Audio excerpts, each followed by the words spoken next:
Good afternoon, folks. My name is Jimmy Bashar with the ISO Stakeholder Affairs Group. It's my pleasure to welcome you to the California ISO call to discuss the draft final proposal for the Pseudo-Ties of Shared Resources Initiative.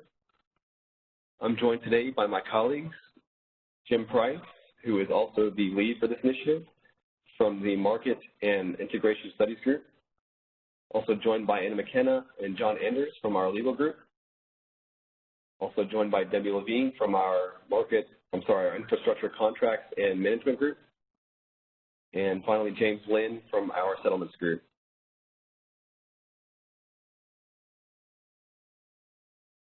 Before we begin, I'd also like to take this time, as most of you know, hopefully by now, to highlight an upcoming enhancement that we will soon be providing our stakeholders for submitting comments as part of our continued web redesign efforts. Visitors will now be able to view all comments from a single click rather than having to open multiple PDFs. The tool also provides the ability to filter the comments by entity or by question and to submit comments directly into the tool, also reducing the risk of transferring viruses to the ISO through attachments, with exception to submitting tariff language comments that require redlining, of course. Once launched, the tool would require only a one-time registration, after which users can sign in with their email address and password moving forward to comment on all initiatives. And currently, assuming all goes well, it looks like we have incorporated all feedback to date and are currently testing this internally, so you can very soon look out for an announcement for a specific launch date in the coming weeks.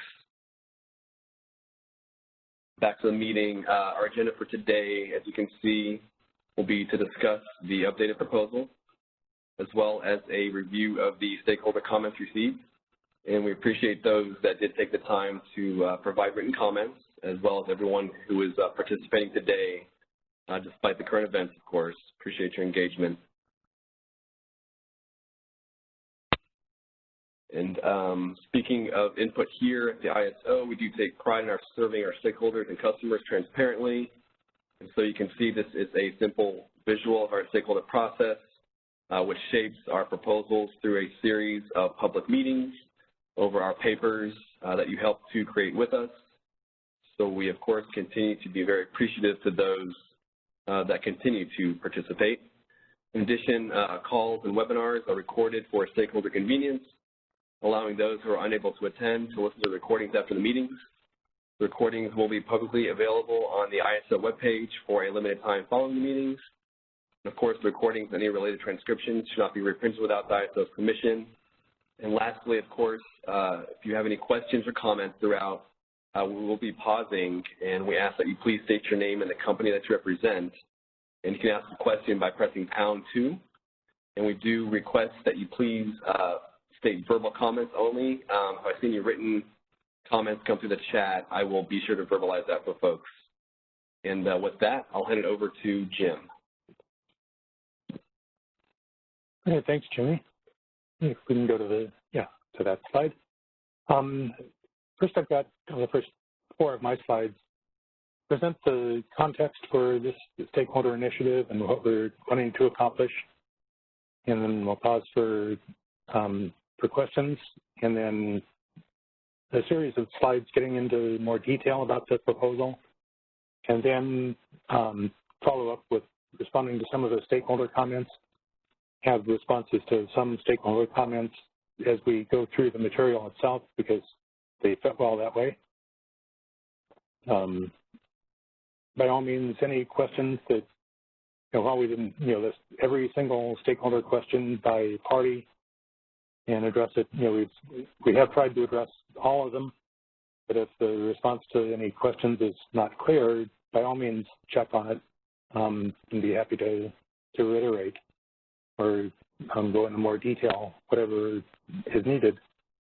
The issue we're dealing with here is that dynamic transfers to the ISO's BAA have often used dynamic schedules, but for a couple of reasons and in a couple of ways, economic bidding by dynamic schedules can conflict with the accounting that we use for the EIM market, which uses dynamic schedules in parallel with the resources coming into the ISO. I'll touch on exactly what that is probably on the next slide. But we're not going to make it clear for one thing. Mostly our presentation is clarifications as needed or answering questions about the proposal. And the proposal itself is pretty much the same as in the issue paper and straw proposal. The issue is that schedule coordinator metering options are now available, and they can offer conversion to Pseudo-Ties, which use meter data in a different way than dynamic schedules. The tariff, though, as we expanded SC metering options in 2017, didn't address that limitation, or that new opportunity, and the tariff only allows Pseudo-Ties to be for the entire generating resource. We were proposing to remove that current tariff limitation by having two pieces in the process of establishing a Pseudo-Tie for a portion of a resource. One is logical metering settlement quality meter data plan, which is the current requirement for SC metered entities. We are literally using that same process. It's laid out on our website how to do that, and the SQMD plan is an established type of a document. It's with its own processes and rules and everything. So we're simply applying an existing procedure for that aspect of what we need as a Pseudo-Tie. The other part is what we're calling shared resource allocation protocol, which covers several topics. We needed to say how the resource is allocated, how its operating characteristics, for example, are such as capacity or ramp rates are allocated, how commitment, startup, and minimum load costs are allocated among the various shares of a resource, how bid cost recovery would be allocated, how you're handling outage coordination and related topics, how that's handled among the multiple schedule coordinators. We've got a slide dedicated to more detail on that. And the benefits that this will achieve is smoothly allow the new EIM entities that are coming in to continue the full ISO market participation that they've had, and have smooth EIM market participation. And we, on the ISO side, we get to keep the current resources available to the EIM market. We're intending to not reduce the way that they can already participate and do participate. If we go on to slide 6.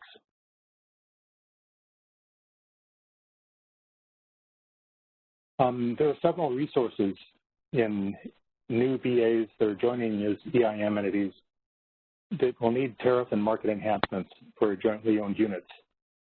In the near term, the new tariff provisions for shared Pseudo-Ties take care of their needs by modeling as simple generators. Examples are Sutter Energy Center, which is already approved by FERC as of June 29th as a regulatory contract, and with deliveries to SMUD as an EIM entity and to the ISO. That will be converting to the pro forma agreement once we have that. And then LEDWP resources that are coming in next spring, in particular Intermountain Power Project with several owners, some already in the ISO BA and some in LA's BA. And other LA resources may also take use of this in the future, Magnolia, Milford, and Copper Mountain 3. The functionality that we'll be applying for this already is available in the EIM entities that have shared Pseudo-Ties. They operate under their tariffs and their processes and requirements for being Pseudo-Ties for shares of those resources. What we're doing now is setting out the processes and the rules for the shares that would come into the ISO from the EIM entities. In somewhat longer term, I'm calling it midterm because long-term would be, whatever has to happen after that. Develop enhanced functionality. One is comprehensive joint modeling in the market initiatives roadmap, describing a stakeholder initiative to be done in 2022, be implemented in 2023. I mentioned that initially the shares will need to be simple generators. In other words, they have minimum loads as well as maximum capacities, startup and minimum load costs, but no infeasible operating points, no state transitions for multi-stage generators like combined cycle plants. This future stakeholder initiative in 2022 will enhance the modeling so that we can model things like multi-stage generators, MSGs. In a similar time frame, Public Service of New Mexico has units at Luna and San Juan that have partial ownership by Tucson Electric Power. P&M will be coming in 2021 into EIM, but it's not an issue of their modeling until Tucson joins EIM in spring of 2022. So we've already started the process of a pilot program to be the foundation feeding into that stakeholder initiative, be a learning experience for us, so that we can ultimately offer that enhanced joint-owned unit modeling to all market participants. Go on to the next slide, 7. Some more of the background is I mentioned that our market systems already support the Pseudo-Ties of shared resources between the EIM entities. And that into the ISO, dynamic schedules are the more common form of dynamic transfer, and those often are for just portions of resource outputs, and the resources also have either static or dynamic schedules elsewhere. We have rules in the tariff for how those dynamic schedules operate. However, for those dynamic schedules that come into the ISO, if they want to submit economic bids, it can conflict with the accounting for EIM transfer system resources, or ETSRs, because those are dynamic schedules between VAs or EIM accounting. Basically, the ETSRs can reflect the bids of all resources within the EIM area and be subject to different constraints. ETSRs have constraints that don't apply except between EIM entities. That can produce inconsistencies between the bid prices and the dispatch, so that the data conflicts can cause a resource to not be dispatched based on its bid price. It can cause settlements to be different. And as a result of those conflicts in data handling, which we want to avoid, when they give a way for the participants and the EIM entities to avoid the adverse impacts on their sides, we recommend remodeling of Pseudo-Ties, but I want to make a couple of things clear. One is we're not proposing to eliminate any functionality of dynamic schedules. We're not going to be limiting the economic bids from dynamic schedules, but we do want the participants, both the resources and EIM entities, to understand the data conflicts that can occur and understand their impact. There is no impact dynamic schedules are just the way that they're intended. If a dynamic schedule into the ISO is self-scheduled, or if it's for a variable energy source whose dispatch is based on telemetry following its real-time output, or if an EIM entity, if a dynamic schedule, is coming from a BA that is not an EIM entity, because in that case, if it's not an EIM entity, there's no ETSR. We'll go on to the next slide then.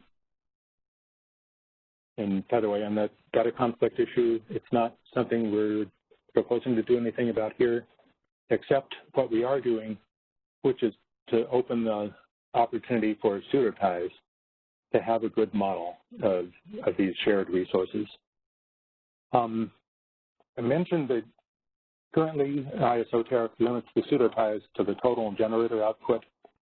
due to past requirements before that 2017 stakeholder process for SC metering, where we required polling of, ISO polling of 1 meter per unit, which then meant that that 1 meter had to be the entire unit as a Pseudo-Ties to ISO.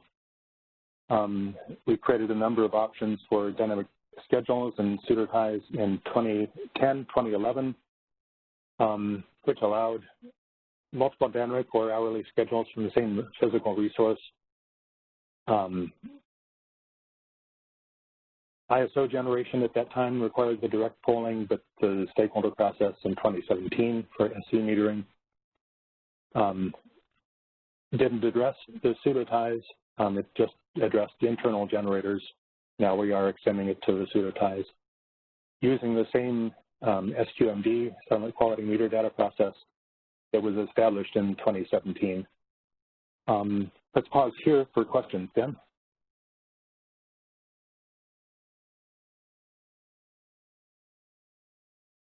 Was there any questions about what this stakeholder initiative is about? Yeah, thanks, Jim. I do believe we have at least one in the queue. As a reminder, folks, please push #2 if you'd like to ask a question. Go ahead. You've now been unmuted. Hi, this is Tom Watson from Grid Subject Matter Experts. Can you hear me okay? Yes. Hello. Okay. Question on the dynamic transfer from EIM entity to CAISO. All of the discussion I've seen on this and the discussion here is in the context of imports from an EIM BA to CAISO. Does the same problem exist for exports from the CAISO to an EIM BA? If it was a dynamic schedule, it might. I don't think we currently have any dynamic schedule exports from ISO, although there is at least one that's in development. That one is for an entire portfolio of resources, or to serve, it's not a portion of a specific resource. What we'd need to do is offline, we'd be happy to discuss a proposal that you'd want to be implementing with us, and we can work through with you whether there would be any data conflict. The one that's already in the works would be self-scheduled, so it avoids these issues. We'd have to think through how it works for exports, because there aren't any live proposals for that. Yeah. Okay.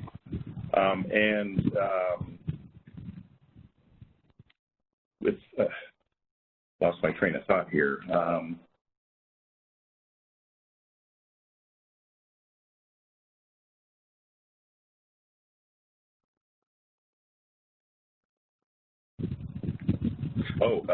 Earlier in the discussion, a slide or two ago, you said that the ISO is not going to limit any current functionality, and the language in the proposal says you encourage use of Pseudo-Ties instead of dynamic schedules in these cases.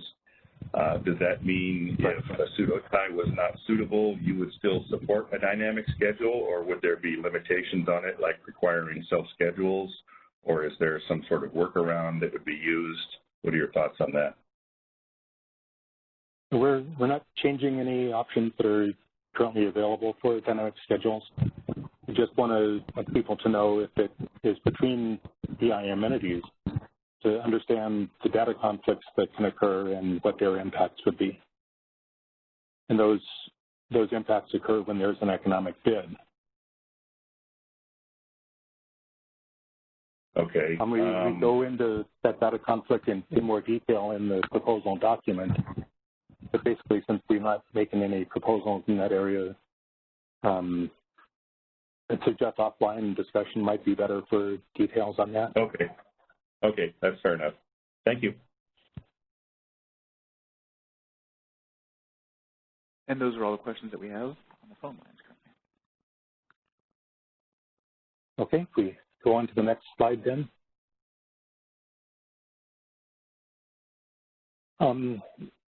Here we note that Pseudo-Ties of shared resources do raise more complex issues than single-owner Pseudo-Ties. basically, as a single owner, Pseudo-Ties is only one entity that we're dealing with for the resource. So then how do we get shared Pseudo-Ties to be more like a single owner one?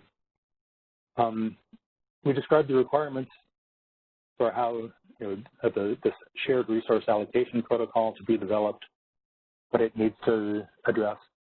One is that the owners need to designate one of their scheduling coordinators, SCs, as a protocol administrator who coordinates among the multiple owners.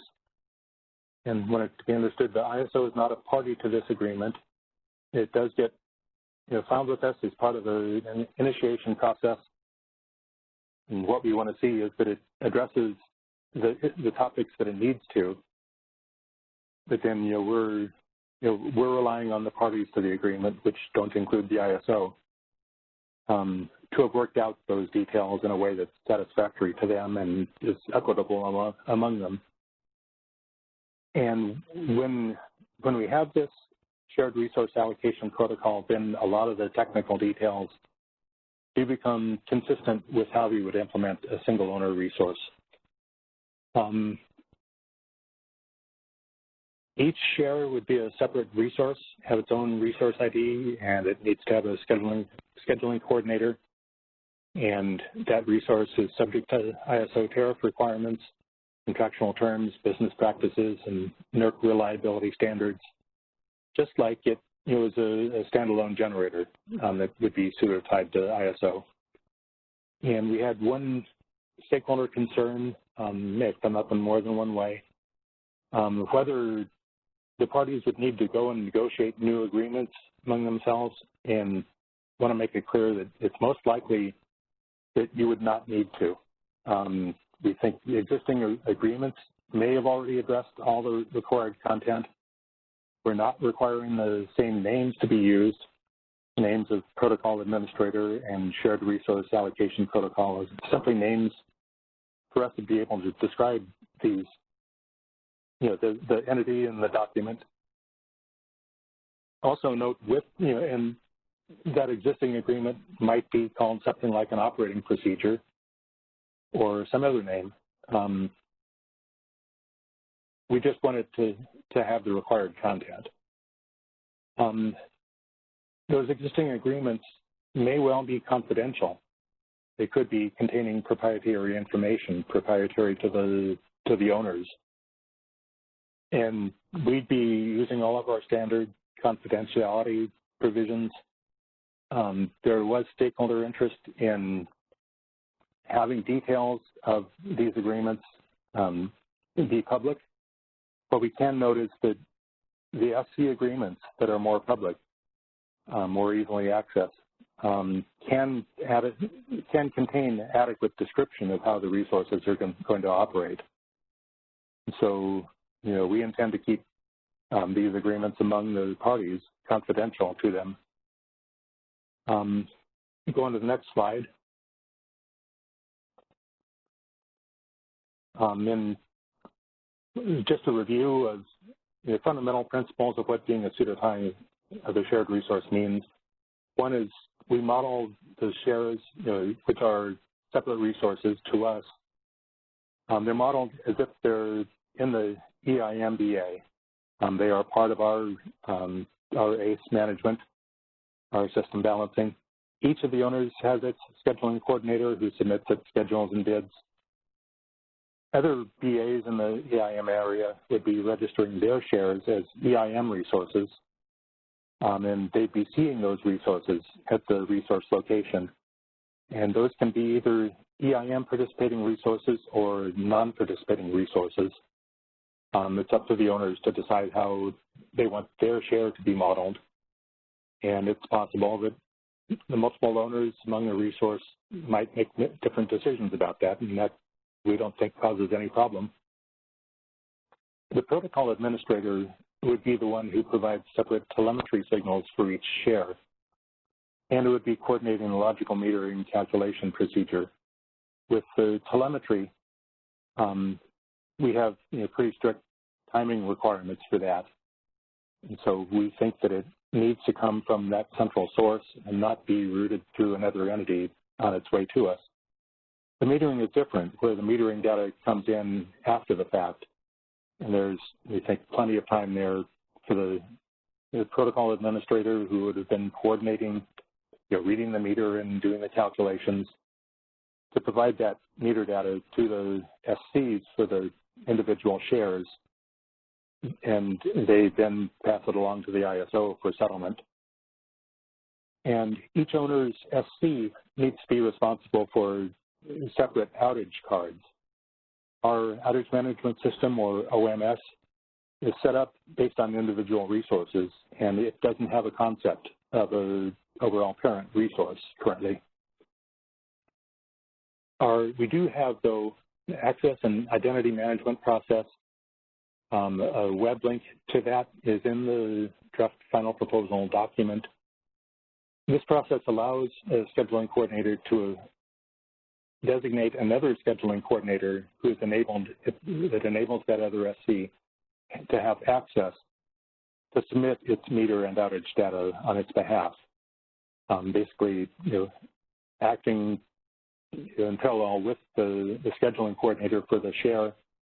The scheduling coordinator for the share does retain the overall responsibility for making sure that accurate data is submitted, according to ISO processes and when it's required, the timing required to the ISO.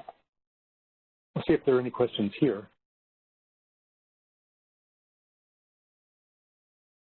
Again, pressing #2 on your telephone keypad will indicate they have a question. We have 2 questions in the queue. Going to the first caller.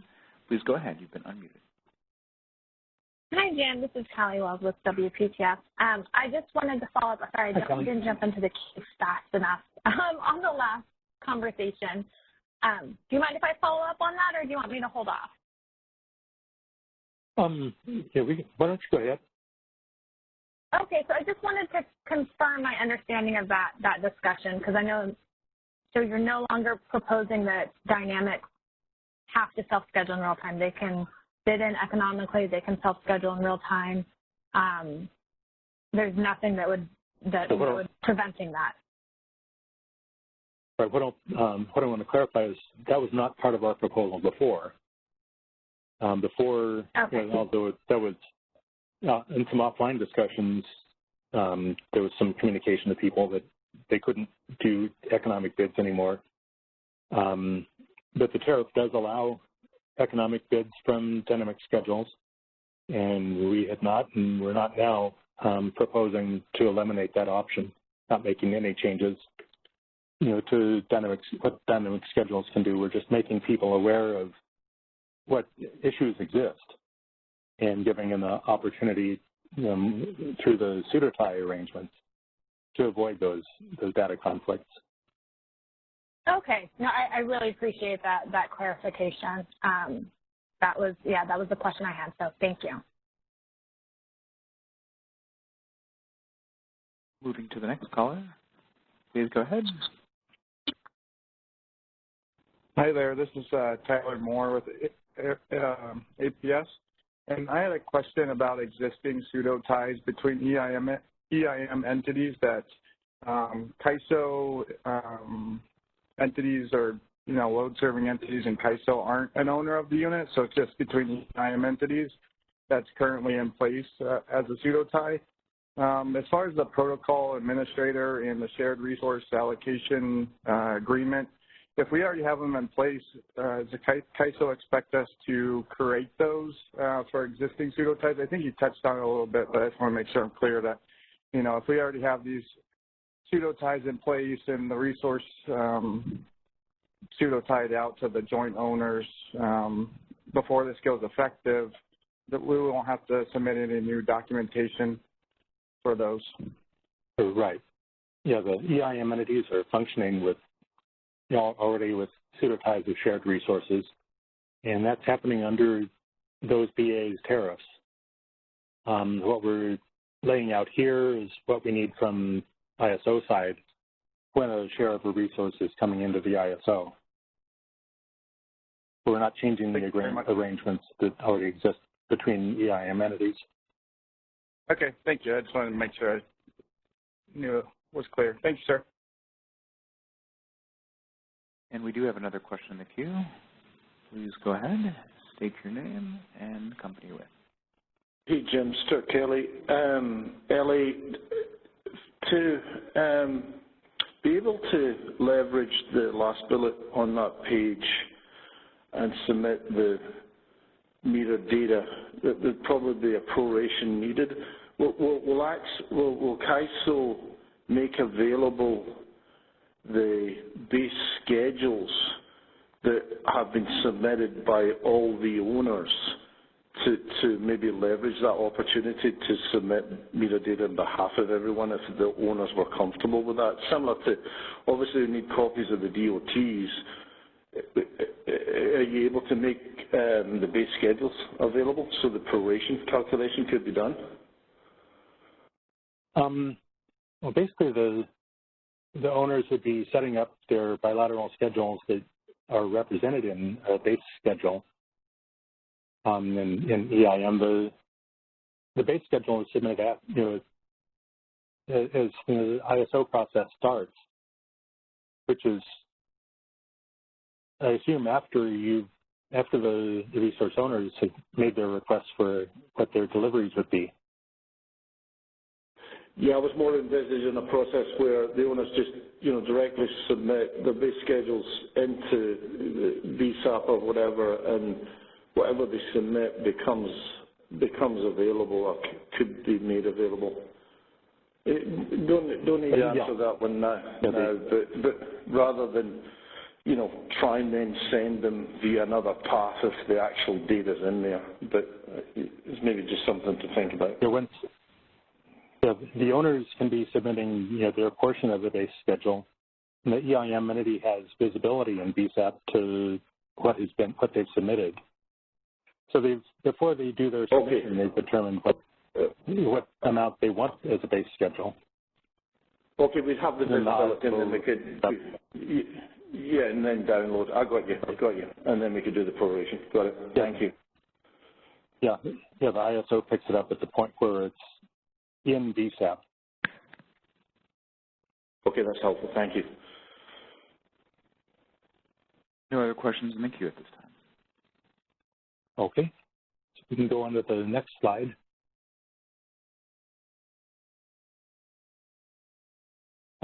Here's information about what we're expecting in the shared resource allocation protocol, or whatever name the owners have applied to it. And having said, we think that existing agreements may already cover it. It's actually kind of hard to imagine how a resource would be operating without it. I would hope that for any new projects, the owners have decided before it's headed towards commercial operation on how they would be allocating their ownership. But each share would be subject to ISO Tariff Section 9 about submission and approval of outages. Like for the meter data, we've got a metering and telemetry page on our website that has detailed information about the processes. We've got detailed information on the website about submission and approval of outages. We wouldn't want to copy those details into here because over time inconsistencies could develop even if we just outright copied it. But it's all under, for the outages, it's under Tariff Section 9, which continues to apply to each share. So tariff will provide, with these tariff amendments, a default allocation method, which would be pro rata based on shares of the resource output. It's possible that there are unique circumstances for different resources that would lead to disproportionate outage allocations. So the shared resource allocation protocol would need to define those conditions that would lead to disproportionate allocations. There might be contractual arrangements or other circumstances. It's not hard to think of various possibilities that can occur for an actual resource. We want to be flexible about them. Just tell us that it's what it's going to be and why it should be considered equitable. The shares of the shares have maximum capability and different capabilities like ramp rates and interconnection capacity. All the shares can't add up to more than what the physical resource would have. Existing tariff rules, then, given those details, would be providing the bid cost recovery for each share's allocated costs. And again, if there are any unique circumstances that affect the allocation, that needs to be documented in the protocol. And the protocol is something that we would be reviewing to make sure all the topics are covered. We expect the owners to have developed the allocation among themselves. And while the ISO approves the project and sets up the resources based on the content in the agreement, the ISO is not a party to the allocation protocol. See if there are any questions on this.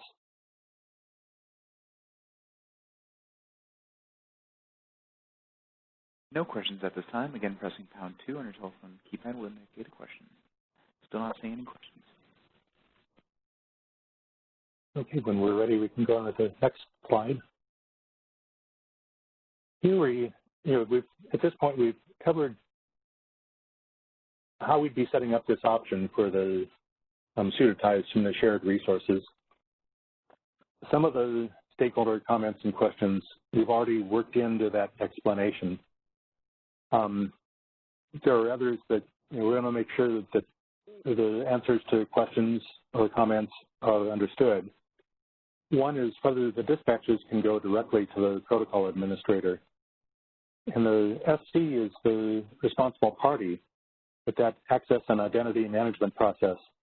One of the things that it can set up to enable access for another SC is to receive the dispatches, as well as enabling the other SC to submit meter and outage data.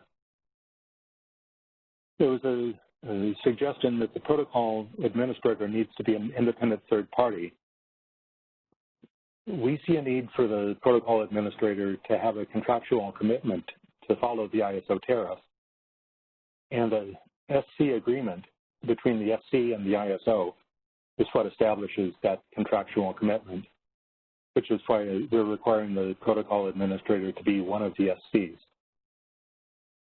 There was also a suggestion that the protocol administrator should not rotate among the owners. We can see on this point what the appropriate tariff language is. What I want to describe here is, the concepts that we want to have applied. One is, we don't want the designation. We do want the designation to be stable over time. We don't want the owners, for example, taking monthly turns at being the protocol administrator. But we recognize that there can be major changes in the ownership that can change the designation. With monthly rotation among the SCs being one bookend of, that's not something we'd want to see. We do know on the other side that one party can develop a resource. Once it's in commercial operation, it can be selling it to somebody else. Sometime later, that second owner could be selling it to a third owner, which can be changes in the designation. Wouldn't make sense for the initial developer who no longer has an ownership share to have that responsibility. Or and so there could be cases where a majority owner that has been the one designated as protocol administrator sells its share, and there's some other majority owner then. That new majority owner may be the new protocol administrator. But again, the previous one no longer has a relationship to the plant, and we recognize in a case like that, there would be a redesignation. So on these questions, see if there are any comments from the audience. Not seeing any hands raised at this moment. Okay, so we can go on. Another area was the metering requirements,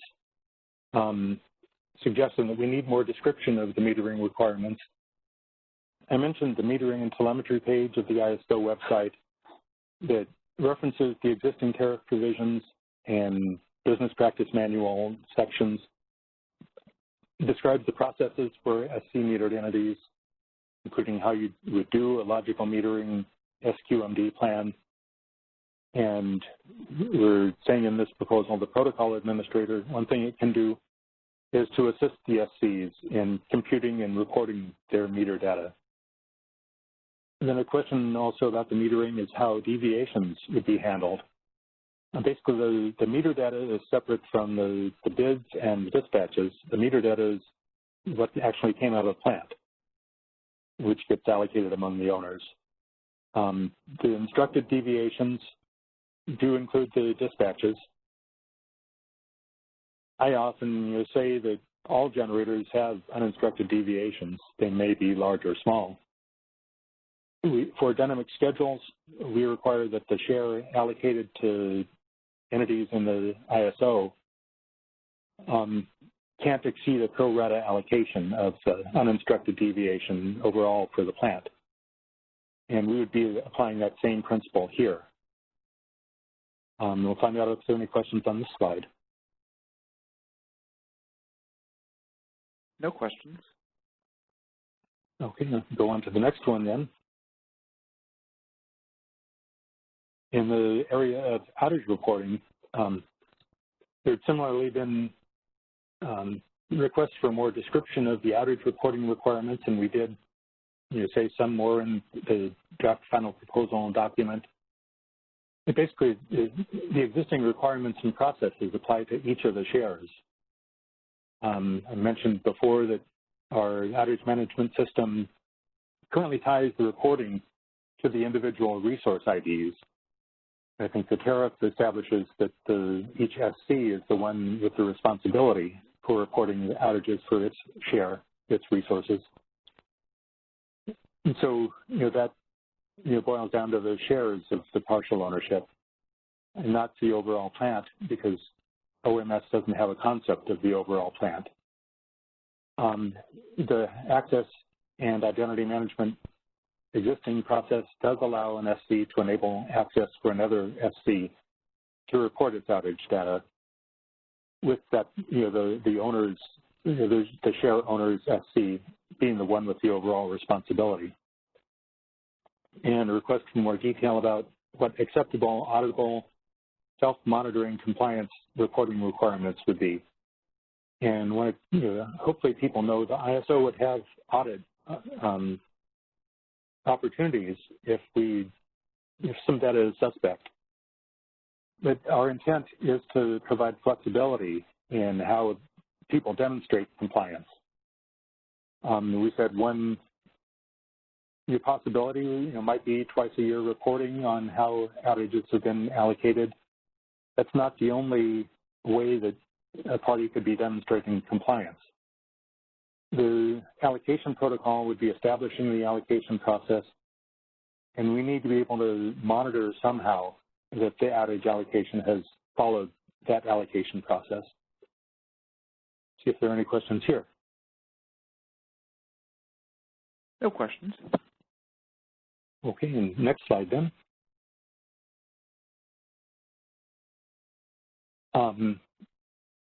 There's a question about operating characteristics of how forbidden zones within a resource's operating range can be recognized, or for a multi-stage generator such as combined cycle, how we can handle state changes with the shared ownership. And basically the ISO doesn't currently have functionality to do that for the shared resource. That's why we're doing the future broader jointly owned unit stakeholder initiative, doing that stakeholder initiative in 2022 and implemented in 2023, with a predecessor being the New Mexico and Tucson pilot project. Layout for the pilot, how we think things would work. We get the chance to test that and then take that into the stakeholder initiative that then could broaden it to other resources. What we do note is that an existing plant is operating somehow, and we don't see how converting that to Pseudo-Ties would have to change how it's currently operating. And then question on what are minimum general requirements or examples of acceptable or insufficient or unacceptable treatment of startup and minimum load costs. And again, we want these to be equitably allocated in proportion to how cost responsibility is. It also needs to be documented in the allocation protocol. The sum of the shares can't exceed the total cost, and the protocol needs to identify the compliance monitoring. But this is, again, an area where we want to be flexible. We know that there will be variation in the types of resources that get submitted. Have some examples in the document itself, but those, those are not the only kind of circumstances that can occur. And so we want to get your proposal. We want to see that it's equitable and see how we're going to monitor it. Are there any questions on this slide? No questions at this time. Okay, on to the next one then. Now that's gone through the proposal at this point. A final topic is with us having separate board of governors and organizationally under that, but with its own share of independence, the EIM Governing Body, who has the decision responsibility for this. We note that we're modifying tariff rules that allow resources for only a portion of a resource capability triggered by resources being split between EIM entities, which is the driver for the initiative. And the proposed changes also affect day-ahead operation, which is prior to EIM and is ISO area. We believe for those reasons this should be classified as a hybrid, since the primary driver is EIM specific, but it has broader applicability. So we would be seeking approval from both the EIM Governing Body and ISO Board of Governors. And if anybody doesn't think that's a correct assignment for the stakeholder initiative, please include that in your comments. Any questions on this? No questions. Okay, the next slide then. Here we're laying out our schedule. We've included the initial steps when we had the issue paper and straw proposal. Now we're at the draft final proposal stage. We posted that document for the draft final proposal on July 10th. Today is the stakeholder call on it. We're asking for comments in 2 weeks, which is July 31st. The draft tariff language then is, to the extent that we have July left, but most likely extending into August for presentation of draft tariff language, and then a stakeholder call on the final proposal, reflecting whatever comments we get on the draft final proposal and whatever comments there are in the draft tariff language. We'll be setting that at a future date, and comments that we'd receive after that. We still think that we can be at the September EIM Governing Body and Board of Governors meetings. I think there's a meeting in November, and I know there is in December in case there's any slippage there.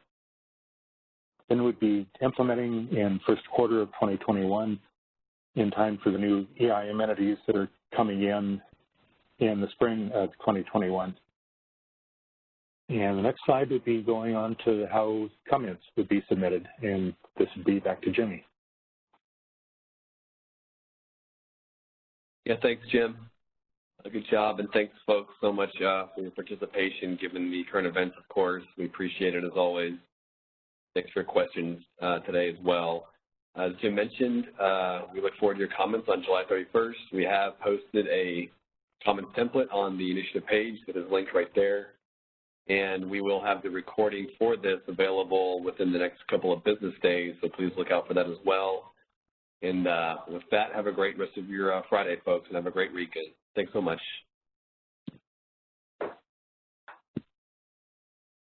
And that concludes our conference. You may now disconnect, and thank you for using AT&T Event Services